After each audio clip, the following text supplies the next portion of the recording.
What up? It's the Dropping Dimes podcast. I'm your host, Mark Veer, and welcome to episode number 29. We're calling this one the Content Creators. I have Daniel Tavitas and Nikee Moore. Fellas, how are we doing? I'm good.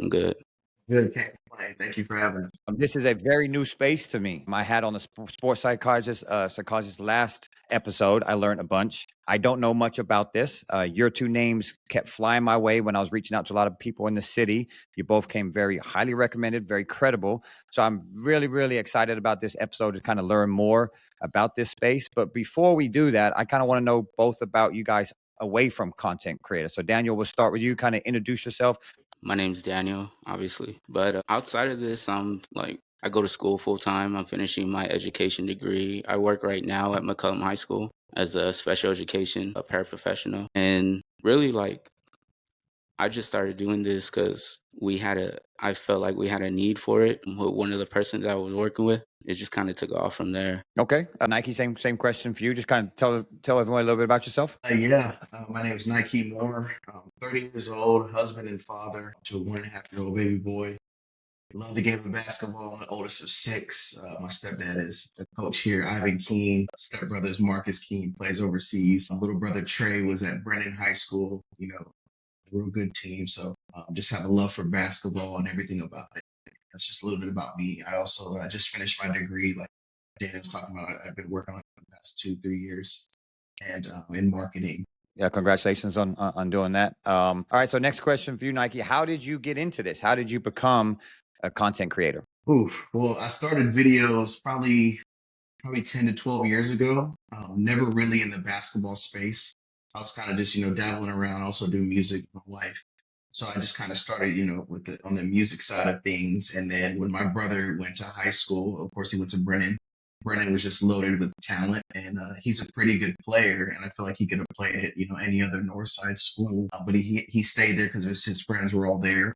So I just felt like maybe I could give him a little extra edge when it came to college recruitment if I just started recording videos for him. I started on the JV level when he was on JV, and the videos one of them did pretty well, and I was like, man, this is kind of fun, and I understand the game of basketball I used to play, so I just kind of know the movements and stuff. But his junior year, he went up to varsity for the tournament, and I took my camera there, and I started. That's actually where I met Daniel. I took my camera there, made some videos, and one of my videos actually went viral, and I was like, this is something that I feel like I could really help the youth and just other players get recognized and kind of give like a little window into their world and their talents. So that's kind of how I got into it. It just kind of took off from something I didn't even see really. Okay. Yeah. Thanks for sharing that. Same question for you, Daniel. How did you become a content creator? Man, that's a long story. Actually, I met one of my mentors, Jesse Gonzalez. He's a trainer. I graduated from John Jay, played with Coach Hines. This was right before COVID, 2019. And he was looking for someone to help him coach the Spurs Youth League at the JCC. So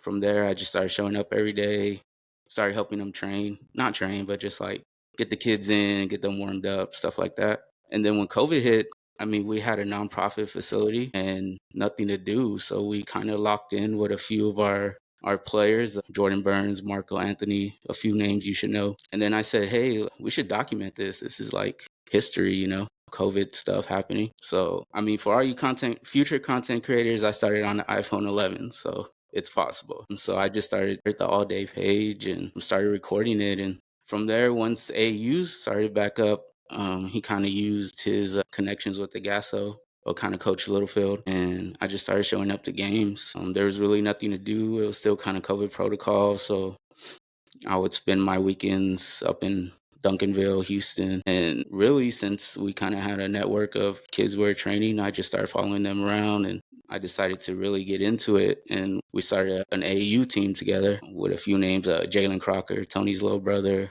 Kalen Hargrove. From there, we had a player, he ended up going to Wichita State. CJ played at Harlan. And from there, when he did his speech, he said, thank you to me for helping him get to that school. And I was like, this is kind of cool. I kind of want to keep doing this. And I've just been doing it ever since. Okay. Yep. Thanks for sharing that. All those are great names. So you've been around a lot of great people. My next question, and Daniel, you can start, is I said it earlier, I don't know a lot about this space, and my thumbs got me in some trouble not too long ago, and you and I had a good conversation, and I appreciate you kind of educating me. And I think a lot of people, what hit me is a lot of people in San Antonio don't really understand what this space is. So my question to you is, what is a content creator? I'm still trying to figure that out, honestly. I mean, content creation is a made up space, but it's becoming legit. You look at courses like here at UTSA, Dylan does a great job at UTSA with that media team. And, before that, you didn't hear nothing about them. Now they're everywhere. So I think as we go on, it's starting to trickle into the universities, and it's here to stay. We just got to figure out how to use it the right way. Yeah, for sure. So Nikee, question for you is, I put down here, are you guys like trying to tell a story with highlights? Is that kind of, I'm on the right track, or what is your kind of mindset behind when you put some content together? Yeah, I definitely feel that way. And it's more like we're all kind of artists, you know what I mean? All of us videographers, we could have the same shots, the same camera, the same lenses, whatever it may be, but we're all going to tell a different story about how we edit what we feel in those moments. So it's never like, I never felt of it as a competition. And that's just like Daniel. I want to encourage other content creators. Like this is a space that you can come in and just be yourself. I think that's really what it's all about. So yeah, just telling your story, how you see it, and just kind of that vision, and really, one, impact others, but two, like, man, if you can get them into some colleges and just get them, I feel like when you see a video of yourself, you're seeing yourself in another light that because when you're just in first person, you don't know what's going on, but if you see yourself in a way someone else sees you, there's a beauty to that. So yeah, I definitely see as artists. Yeah, no, I like that. Yeah. I always talk about them, on many other podcasts. Like, I feel like coach is a profession that is kind of disrespected. AAU, somebody can grab a shirt, put coach on the back, they ready to roll, grab some kids. Now, I believe it can somewhat be similar in this space, is that someone can grab an iPhone, grab a camera, go on the baseline, and now they believe like, oh, I'm a content creator with no possible background, schooling. But I like what you said is there's some art to this. Daniel, you were joking, said, I'm a content creator. Man, I started a podcast and I do the bare minimum, but I got to edit. It's hard, right? And I'm not a professional at it. You guys definitely are. So, to piggyback that on Daniel, do you feel like this profession is maybe getting a little bit out of, I believe it's a profession, is it getting a little out of control, and anybody thinks they can jump into this space without really having mentors and having the correct, background and putting the work in? I'm torn on that question because, like we've been talking about, if you're doing something for the right reason, like it doesn't matter what you're using, a phone, a professional camera. But a lot of these young creators now, they're here because they love it. A few of us who are kind of doing this as a profession now, we're trying to pay bills and pay our equipment. But I really like the young creators who are coming in and doing it just for the passion. I mean, you got to think these people are giving up their time to be at your game when they can be with their friends or their family. And to your point, I don't think it's necessarily content creators who are saturating the space. I think it's people who want to say that they're media. Um, I I'll give my 2 cents about a player if I like him or not, but I'm never gonna sit there and say this player's a Division 1 athlete because I didn't go that route. I'm a 5'7" at best Mexican. Like I didn't play basketball. I love basketball, but there's a lot of media guys out here, and they're talking about stuff, and it can really affect a kid. It can really hurt them if they don't say the right things. I'm Mhm. big on never talking about a kid in a bad light. We might have a closed door conversation and say he needs to work on this and that. But to the question you asked, like content creation and media are two different spaces. And I think the media space is kind of getting out there a little bit. Okay, that's a great answer. So let's talk a little bit about the Gasso guys. Gasso is media. They run tournaments, right? And then you've got, I had them on the podcast, and it was good talking to them. My understanding is you're a part of that crew, and we talked a little bit off pod, and you said, yeah, I'm their content creator. I don't deal with any of the media stuff. And to your point, you're not going to be posting about kids, what level they can play at. So kind of talk to everybody how that came about, how long you've been doing that for. And just talk about your relationship with the Gasso guys. That goes back to my about how I got started during COVID. Um, I connected with Mike Timmons, and he gave me a shot. He's a very fair person. The whole Gasso crew, I really love them. They really go above and beyond, and it's not just filler media, but they really do their best to kind of give people the opportunities as far as content creators. They need pictures and videos to tell, their stories and the kids' stories. And, for us, we get to be around kids that might be future NBA players or something. You get to see basketball really at the grassroots level, not no pun intended, but you get to see them develop, and that's pretty cool. And then for me, whenever they talk about San Antonio kids, they'll ask me, about a San Antonio kid, and I love advocating for them. I don't know every kid. I wish I did. I can't get everywhere, no Tuesday and Thursday, but they really do take other people's opinions, and they'll really consider it and go from there. I like what you said about, you're going to be pushing San Antonio kids. And I think that's what a lot of people in San Antonio want to do, right? We want to take care of the city. I've heard a lot, and Nikee, you can touch on this one, about we don't have great media here in San Antonio. So we're not talking about content creators, right? We're talking about actual media.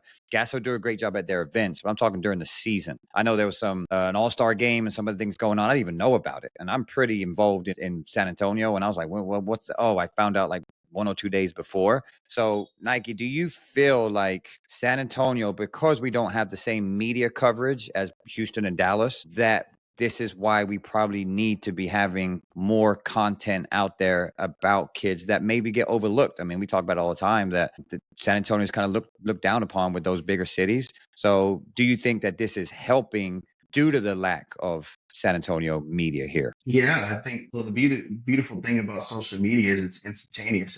It's something that you can put out, and within 30 seconds you're seeing it all over phones all across whatever the state. So I definitely say that, one, we do need more content creators, but I'm really being intentional about what you're doing. Just like Daniel was saying and you saying, like, if you have another kid's name that you're carrying through social media, it needs to be proper. And I think you should have some respect, because these kids put a lot of work in, and like, they work their tails off. Especially seeing both of my brothers go up through it and me going through it. Like, if they're working their tails off, you should give them the due diligence to make sure that you're also providing quality for them. And if it's not on a great camera, that's fine. We'll just make sure that everything is at least in order and looks presentable if anyone were ever to come across it.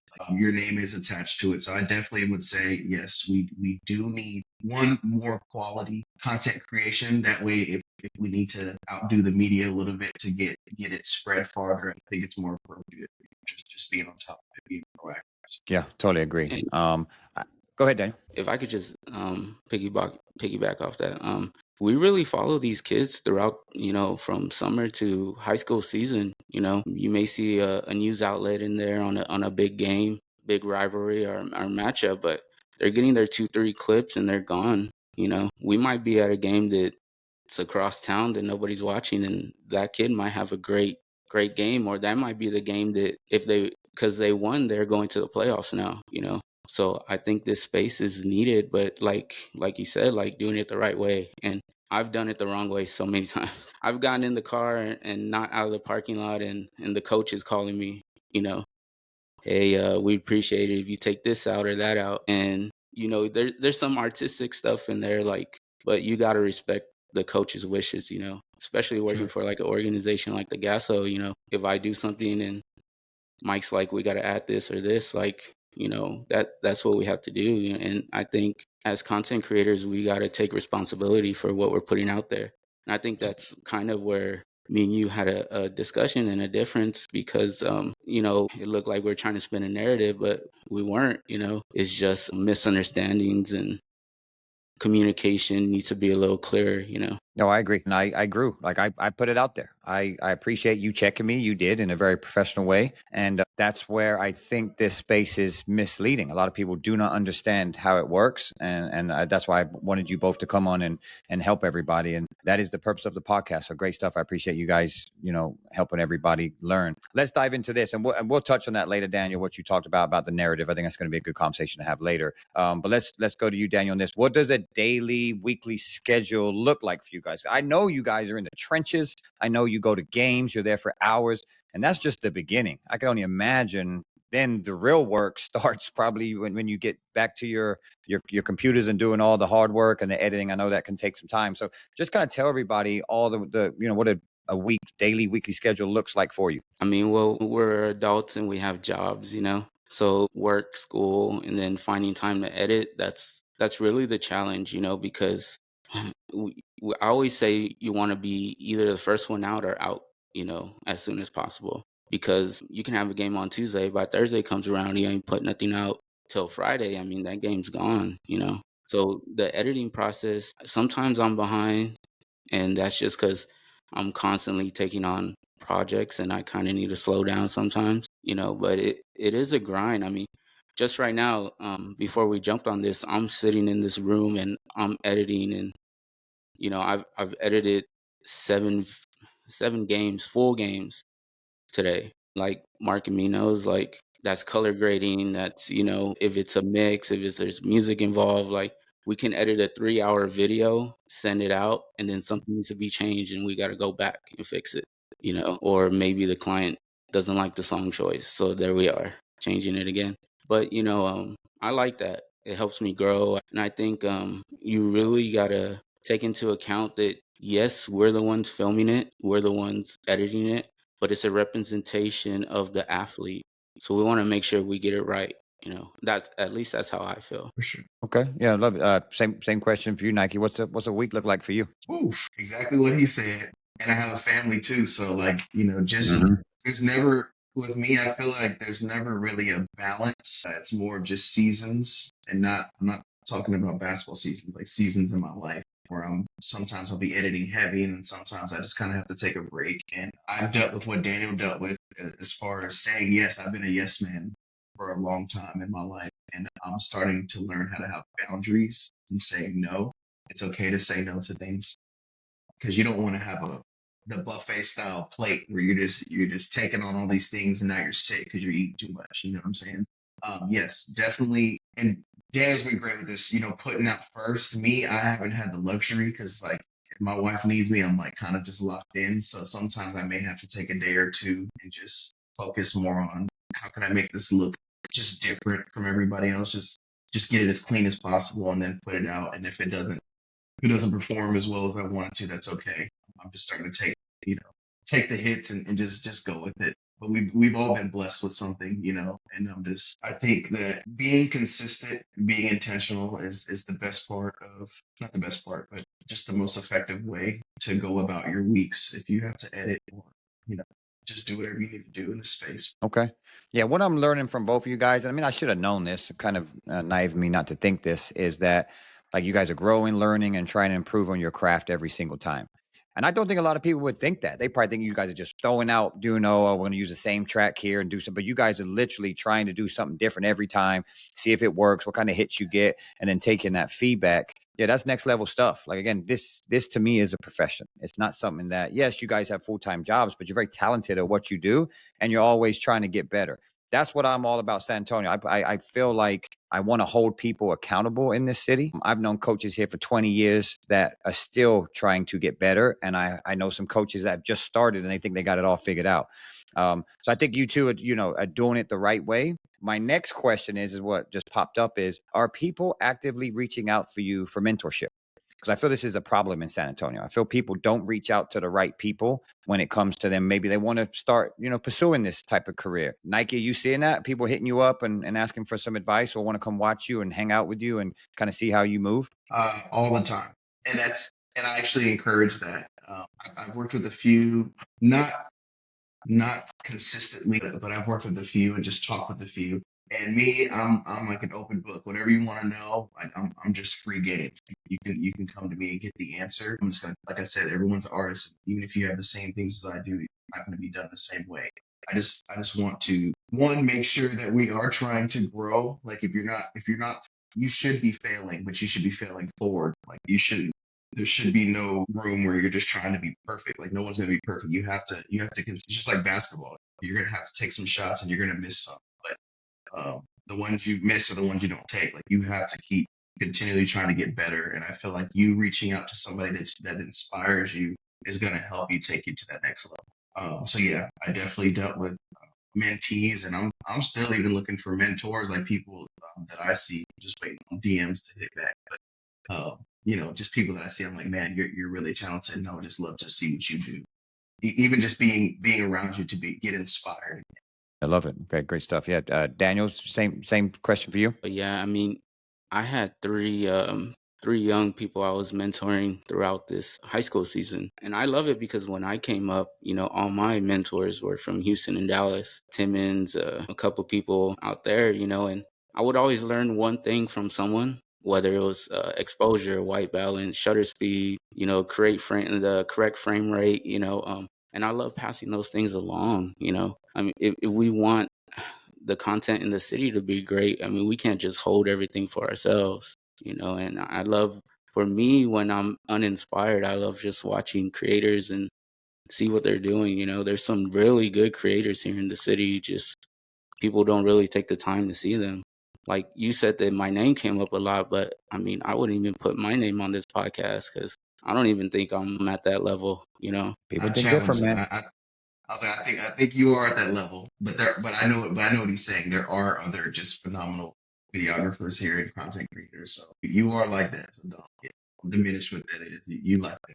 Hey, you guys are both super humble, which I love. I think we just need more people like you in the city. It sounds like there are. Again, this space is very new to me. So I am, very naive in this space. I don't know anything about it. So I obviously reached out to people that do. But yeah, you guys came highly recommended. I want credible guests on my podcast, and you two came up. So you've been doing some great stuff. So just take that. I know you're very humble, but you should be proud of what you guys are doing. I kind of want to know, this is, the process of how this works. So Nikee, the question for you is like, how would this work, right? I'm a parent, I'm a coach, I'm a kid, whatever. Talk us through the process. Do I reach out to you? Do I say I want a reel, I want a highlight, I want a full game? Like how does that kind of work? Because I know there's gonna be a lot of people listening to this, and I don't want you to be blown up the wrong way. I want people to contact you the right way. And then how do people go about doing that?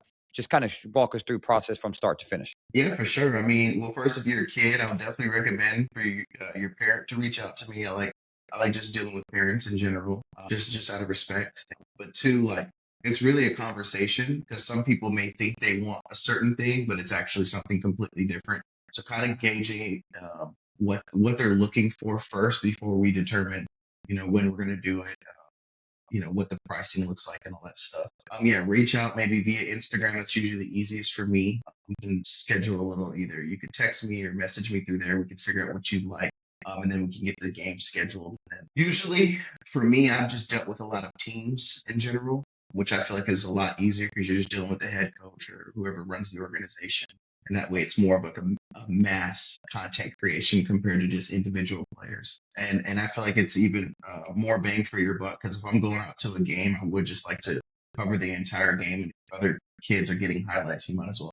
I know you're going to want.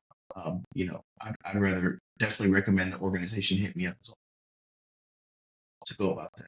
Okay. Same question for you, Daniel. Yeah, I prefer working for organizations and communicating with the parents as well, but more so the coaches. I did a lot of content for John Jay this past year, the past 2 years, and that's all through the coach and the principal as well. The young creators, I would encourage them to talk to the school. It's hard for us to show up and get access to these places. For me, if you're transparent on what you're trying to do, they'll let you in. So I like dealing with the coaches and working for like Alamo City Hoops. Antonio's let me in, and the Gasso, of course, content creation for them.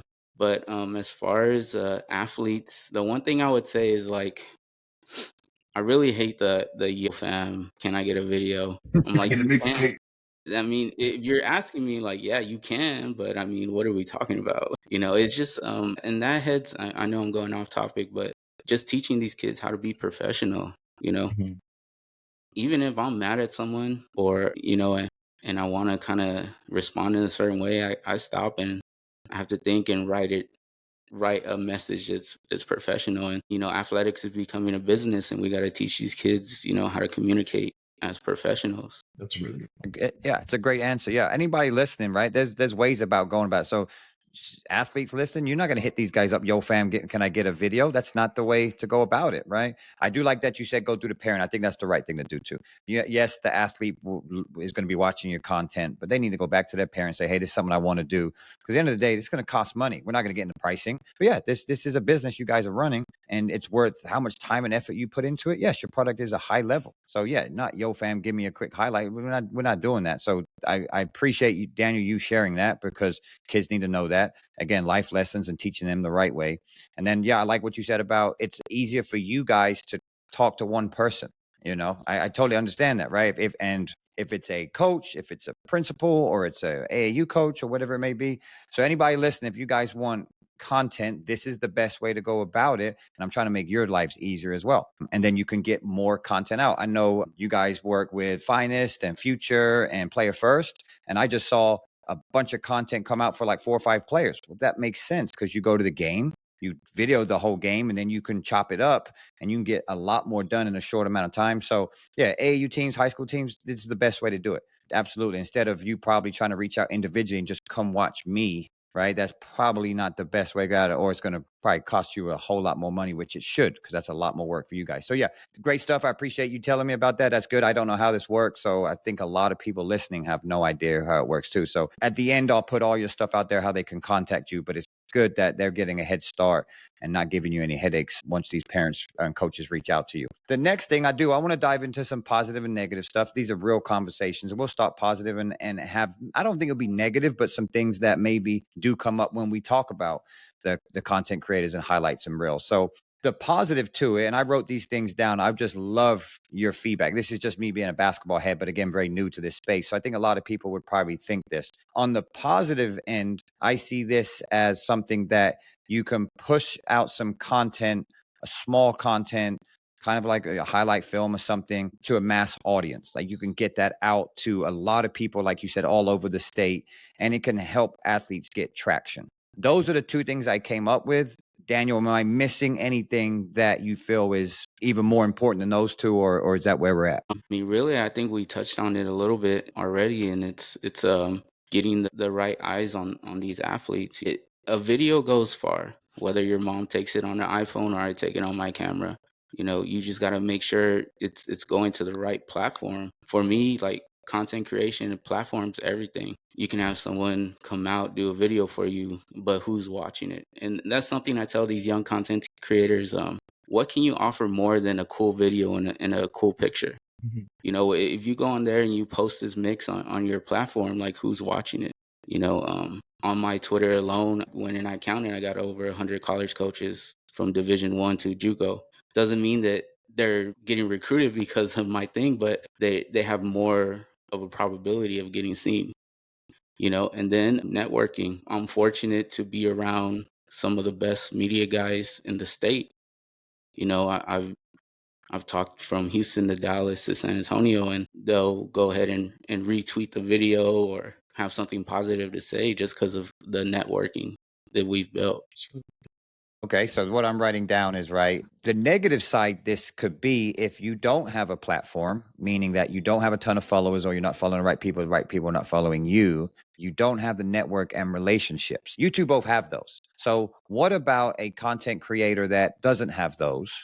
Nike, I'll ask you, what advice would you give to them in order to possibly get those positive things on their resume? Well, that's a great question. Just like you said, I mean, the positive, I'm gonna get to the negative, but the positive is that they can't, even if it's a 30-second clip. I just had one this past season get an offer off video, and this is Okay. a college that actually couldn't come visit the player. They just wanted to see him, and they got a full game highlight, and he got an offer off of it, which is super important for anyone. Like you said, if you have a network, just the right eyes seeing it, it can change that athlete's trajectory, especially if we didn't even show up. But I would say if you don't have a following like that, I mean, how I've kind of built, and Daniel's seen my account from when it was pretty low to where it is now. Collaborations, like if you can possibly collaborate with another platform that's bigger than yours, and like you said, if you're doing it for the right reasons, you might be able to hit up Antonio and say like, hey, I'm a new videographer. Can I collab with you on the Alamo City Hoops page? Like that may help you out. But just feel like if you're a really good human being and you do have the right intentions and you just communicate clearly and you're professional, like it can take you a lot of places. And I'm prior military, so like I'm very thorough in how I do things. So I feel like that really does help your character and your integrity and how far that can take you. So yeah, I would say collaborations and just keep getting the reps in, man. You're not gonna Rome wasn't built overnight. You're gonna have to lay it. You know what I'm saying? So yeah. Yeah, it's good stuff. All right, so like the negative part, I put on here that maybe it could be misleading. There could be some misleading content, right? And that got me in some trouble. But again, I'm new to this space, and I see a video. I don't see the art behind it. I didn't understand the purpose behind it, and I don't mind bringing it up, right? I think it was Daniel's video. A kid, I think he scored 27 against John Jay, but they lost by 50. Me, the basketball head, is like, this doesn't make sense. Daniel educated me, and the Gasso guys also educated me. I'm like, okay, these are people that are credible in this space. I'm not. I got to take a step back. But that got me thinking. I'm not the only one out there thinking that, because my phone went bananas about, no, actually, Mark, I agree with you. But okay, but I came back and said, you know what? I didn't really understand what was behind this. Now I do, and I do understand that. So for people on here listening, think that the a highlight film could be misleading for whatever reason, right? Maybe they score 6 points in a game, and that's the only thing on the highlight, right? It happens, I'm sure, right? What Mhm. what would you, Daniel? I'll start with you. What would you kind of respond to that if people were thinking that, or that question came your way? I mean, as a content creator, I've had coaches tell me, hey, we want to market this player as a point guard. So as a content creator, I'm doing what the coach wants me to do. Now, if someone sees that, they're like, hey, this video is misleading. Who's it on? I'm doing what the coach wanted me to do. As far as that video, I mean, the kid had a great game against one of the best teams in the city or state for that year, and it wasn't because he had a good night. He was doing it all season, you know. So, and I had to learn that too. I had to go back and look at some of his points on max preps and stuff like that, but I think even Mike said it, like, we don't want to put out stuff just to put it out just because the kid went off, and I think in the grassroots space that happens a lot. Everything's about points, and I like to play both sides. The kid might have had 6 points, like you said, but he controlled the pace of the game. He was defending. He was the leader on that team. Should we not put something on that kid? Because some coach might be looking for a kid like that. I don't need you to score. I have a scorer. I need someone to run my team. So misleading is a strong thing, and I can see where people will agree with you, disagree with me, and vice versa. But that's the best thing about this is, we get to learn, and we get to learn together, and we just go from there. Yeah, and I appreciate you saying that, because I think a lot of basketball heads like me don't understand it. But to your point, you're going based on what the person is telling you to do. So I don't mind talking about it, because Josiah's dad called me and we talked about it. He wanted to have a video with him playing against Kingston Flemings. And we know Kingston Flemings is a different kind of breed, right? So that's what he asked to do. He said he told me, and we had a long discussion on a long time, and we came out better on the other end. But I didn't quite understand it. Now I do. It's what, if somebody is asking you to do something and they're paying for a service, that's what it is. So I think anybody on here listening, before you do what I did and jump on there and don't understand it, we need to take a seat back and understand what's going on behind the scenes. That was my biggest mistake. I have no problem putting myself out there. I messed up, and I clearly did, but I'm not the only one. A lot of people in San Antonio that have similar thought process to me. Now that I'm more educated about this space and you're on here doing it, that's what I hope people come away from this podcast. Like, okay, what's out there and what we're looking at, that 30-second clip, we have no idea what is going on the back end. So I appreciate you saying that. It's not an excuse. That is reality. So yeah. Same question of you though, Nikee. Like, just we're kind of talking about the negative stuff on it, like misleading, or athlete had a bad game. You want to add anything to it? Well, you mentioned Kingston Flemings. I mean, I followed them in SA Future. We had I say we, because I just follow my brother play for him and everything. But we had a moment last year where we went to Kansas and we just had a terrible time. Like, we all 5 games we lost, but I was putting out videos of Kingston the whole time, and the other players. And when you see them in those moments, even though we may have lost a game, you can still see sparks of what they can be for another organization. And I think that's the most important thing. Like, we're not trying to call players out, we're trying to call them up. Like, we're trying to get them to a place where they can be valued, or at least how we see them. Like I see you guys, like you guys are doing your thing, and I think you deserve that. So yeah, like I said, they went 0-5 just in that Kansas sprint, and then when they went back to Indianapolis, they ended up going on a run and getting almost to the finals for the Puma Pro 16 tournament. So it's like, yeah, they may have had a bad time, and yes, they may have had a losing effort, but those videos give these kids confidence. Like, I don't think you even realize that. It really does to give them a sense of, I can do this on a bigger scale. And when they're looking at, Ball is Life, when they're looking at Sports Center next, and they're seeing all these other kids, but they can see themselves in that light, man, I think that just gives them another boost. Yeah, it is always tough, especially, someone hires you and you're on the losing end of it. It is tough because you're like, dang, if only I put out what the other team did. But it's like, no, like these kids do deserve it. And especially us being from San Antonio and just growing up here, I think even if they're in a losing effort, we can still provide something useful. Yep. Thanks for sharing that. I love that you said about the confidence piece. I just had a sports psychologist on last week, and we talked a lot about that. A lot of pressure these days for athletes. And to your point, if they can have a highlight film and that makes them feel good about themselves and helps them perform the next game or future, I'm all about it. So yeah, that's a really good point that you touched on. All right, let's close out on some Q&As. I got quite a lot come in. You guys are famous, man. I'm telling y'all downplaying yourselves. So a lot came in. I just picked a few that I thought would be good for you guys. So Nikee, we'll start with you. Do you remember your ever first video you created? And I'm sure it wasn't the level it is today. And then kind of just tell us about it if you remember your first one.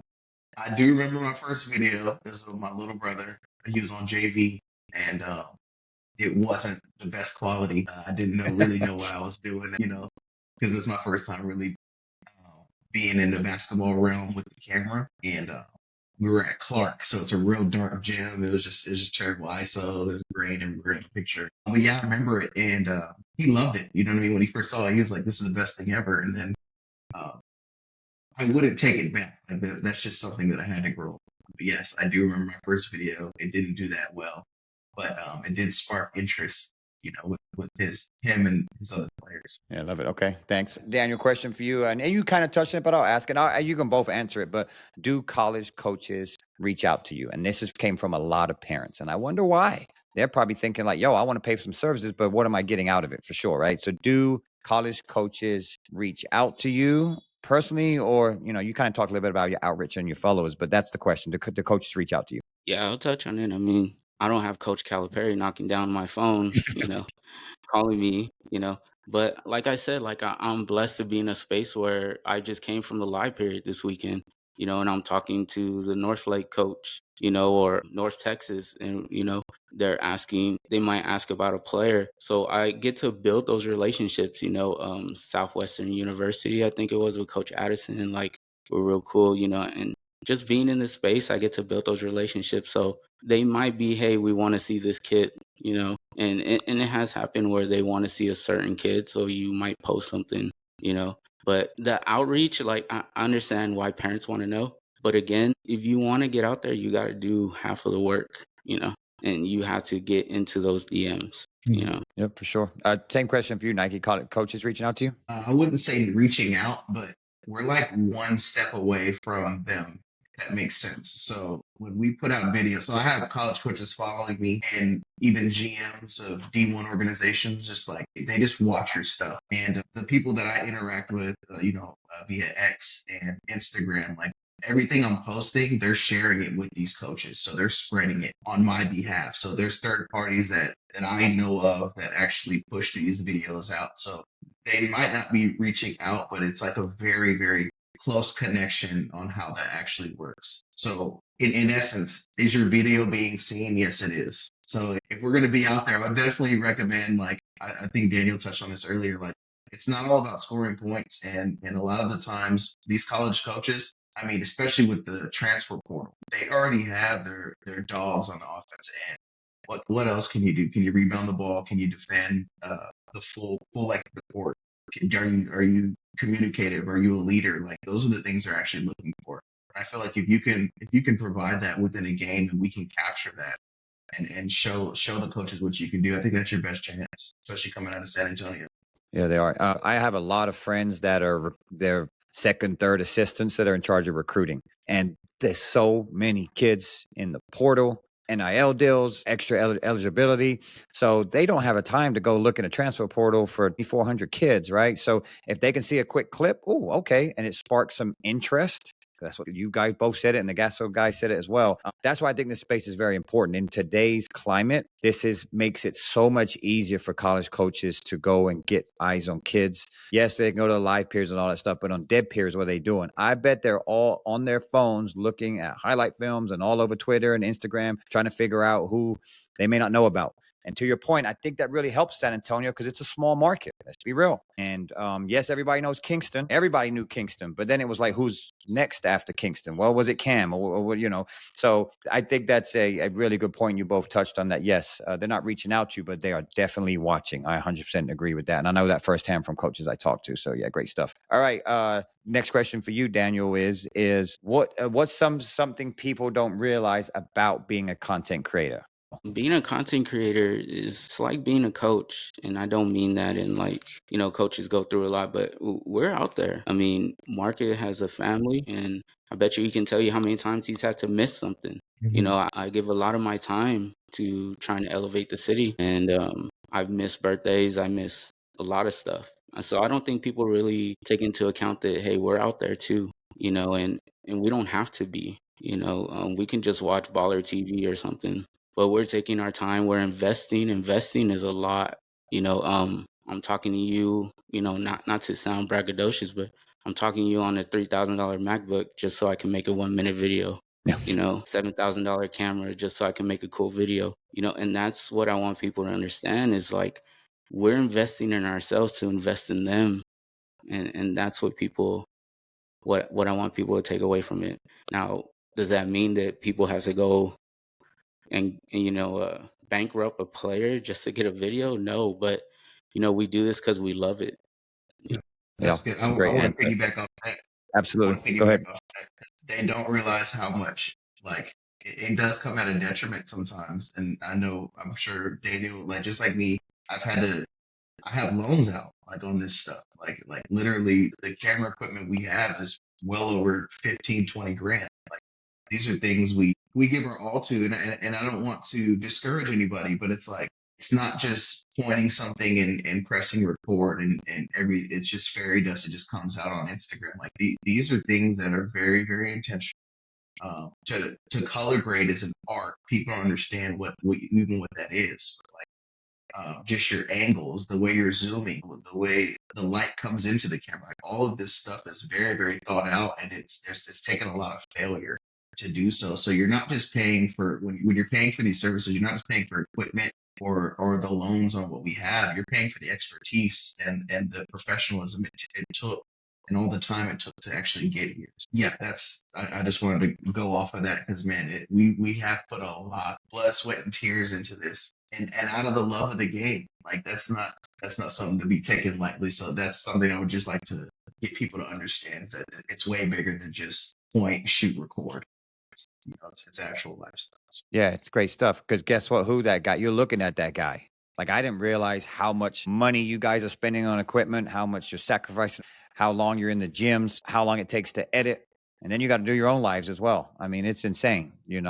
This podcast takes up a lot of my time and nothing close to what you guys are doing. I sit down here for 45 minutes to an hour once a week and I go and edit. It's not even close to what you guys are doing. So yeah, people need to respect, myself included, about the grind, and it's a profession. I truly, like you said, you guys are artists, 100%. You guys are professionals and you should be treated as such. So yeah, I appreciate y'all both touching on that, and you should, because I bet some people do disrespect this profession a little bit. I bet they do. They don't understand it. And I'm hoping that this podcast can bring some light to that and continue to grow San Antonio. Like you both said, we've got a lot of really, really talented content creators out there. And it's good to have you guys on and not take you guys for granted. So great stuff. Let's close on some quick hitters. So the first one is, I probably know this one now based on what y'all just said, but iPhone or camera? Man, camera. I say camera for sure. Yeah, just knowing how much it costs, you better go with the camera. All right, next one. Best city to film in? Probably Dallas. Those Dallas ISD schools have some of the best lighting. But you know what? Brian just opened up a new facility and it's really nice. Yeah, I love Dallas Frisco area. But I've been following like and this is no offense to them. I love the people there, but the gym itself in Memphis, man, I love that gym in Memphis. It's right next to the University of Memphis. Beautiful facility. It's great life. Next one, your favorite team. This could be AAU or high school, but your favorite team you filmed. I think a lot of people are expecting me to say John Jay, and I'm sorry, guys. But I think a few of my favorite teams are actually local teams. Mo and the Raiders, Lou with the Toros. Hard work always does a great job. So I really just enjoy San Antonio teams. You know, there's a lot of talent out there, and you don't realize it till they start getting on these AAU teams. Okay, Nikee. Brennan, I'm a Brennan alumni, so I'm a little biased. You know, I got to go Brennan and Future, of course. Just Okay, my peeps. sure. And player first. I love. All right, next one, top player you filmed. Could be favorite or just the best player, whatever you want to do. I'll do both. The top player I filmed, I mean, I was lucky to film Cooper Flag against Kingston a few years ago at the circuit. That was great to see. I didn't know he was going to be number one pick, but that was cool to see. And then favorite player had to be, you know, I'm going to get in trouble for this, but my J guys. That's all good. You got to rock with him, man. I filmed a few. Y'all know Kingston, of course. He played Chris Annette Jr. That was a good matchup. I love my guy Donovan Chris from Brennan, Bella Flemings. I just love all of them. Isaiah, all of them. All right, next one, scripted or freestyle content. Freestyle. Gotta go freestyle. It's authentic. Okay, love it. Next one, shorts or long form. I'm going to say shorts because I'm still trying to get better at long form. Everyone's different. Some are better at it, and I'm just not there yet. So short. Yeah, editing wise, definitely short. Love it. All right, last one, the dream brand you want to partner with. I mean, probably Nike. I mean, if you can do content for Nike, yeah, you pretty much made it. Which Nike you talking about? You talking about Nike this Nike? No. Which, I mean, he's I got cool you. I'm a too, but I mean, this Nike. Yeah. Right, there you go. Yeah, no, I love I'm my a big- Puma guys. It's been a blessing working with Puma, but you know, I think Nike and Jordan would be cool. It's just in my name, man. Yeah, awesome. Hey, that's a goal of you guys, right? You guys are hardworking, you're driven. Who knows, right? So that'd be awesome to have you guys do something for Nike.